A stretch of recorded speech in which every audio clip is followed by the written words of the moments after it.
Hello! In this video, we're going to be looking at two key concepts of endgames that are very related to each other, opposition and zugswang. We'll start by defining some terms so that the rest of the video is coherent. Opposition is defined to be a situation where the two kings are precisely exactly one square apart.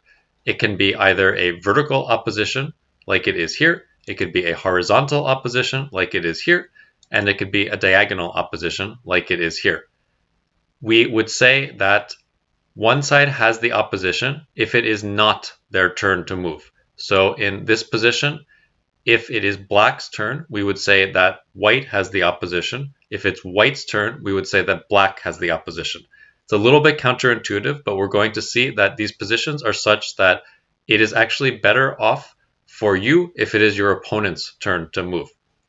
The last term that we'll see is the term taking the opposition. So that would be in this situation. Here it's white's turn.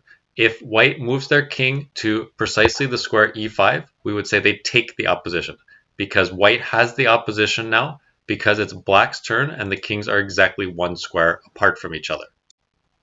So why does the opposition matter? Well, by itself, it doesn't really matter, but it turns out that there are many positions where having the opposition allows you to put your opponent into what's referred to as zugswang.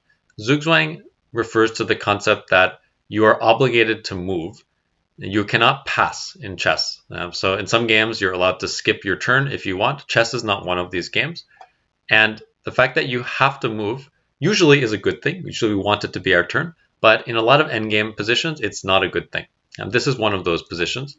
And the reason is that imagine that black is trying to stop white from making progress and advancing their king forward. And once the white king advances forward, it's going to be able to support the pawn that they have, and they'll be able to get a new queen with it. Black right now is perfectly positioned to stop white from moving forward. The problem is that they have to move. They're not allowed to skip their turn. Once they move anywhere, then this is going to allow white to go the opposite way. This is referred to as outflanking. So if black goes to the left, white will go to the right. And similarly, if black goes to the right, white will go to the left. And because the king has progressed this way, it means that they're able to support the pawn all the way to the 7th row. They still haven't made it to the 8th row, but we'll see that actually this repeats itself again. So it's black's turn right now.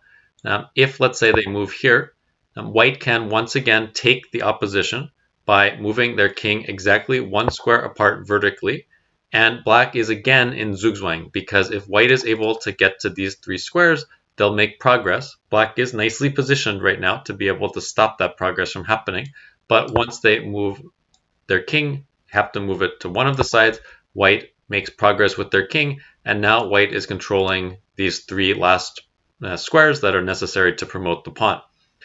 They're not controlling this other first square in front of the pawn, but the problem is that black has a king that is too far from being able to stop it. So they could go here, for example, we move our pawn forward, king cannot capture because it's too far, and now our own king supports the next three squares. So this would win for white. Now finally, let's consider this position if instead of it being black's turn, it was white's turn. So we would say that black has the opposition because it's white's turn. And white would also like to pass. White is in fact in zugswang in the same way. If white moves their king to the side, black will take the opposition again, and they will essentially block off the white king. White's king is not allowed to go forward anywhere because black's king is always there to stop it. White could move their king back to the middle, and black again would copy. If white moves to the side, black again copies. White could try to be a little bit clever by moving their pawn forward, and now in fact white has the opposition. This is why having the opposition does not always mean that you win the game or anything. It's just a strategy that you can use to try to put your opponent into zugswang. So here we would say that since it's black's turn, white has the opposition. The problem is that white is not able to keep the opposition if black makes a smart move. If black makes a bad move, like moving their king here, white can take the opposition and win the game by moving their king forward, and we'll get into a situation similar to before where black is in zugswang. They have to move their king to the side, and then we will come in and support our pawn. However, what black can do is move their king here to e7.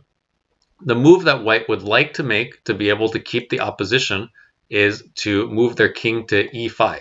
However, you can't move your king to e5 because there's a pawn on the e5 square. So that means that white's going to lose the opposition. And in fact, black can now draw this game. So this is an introduction to the concept of opposition and also zugswang. We'll see more of this in some later videos. Bye.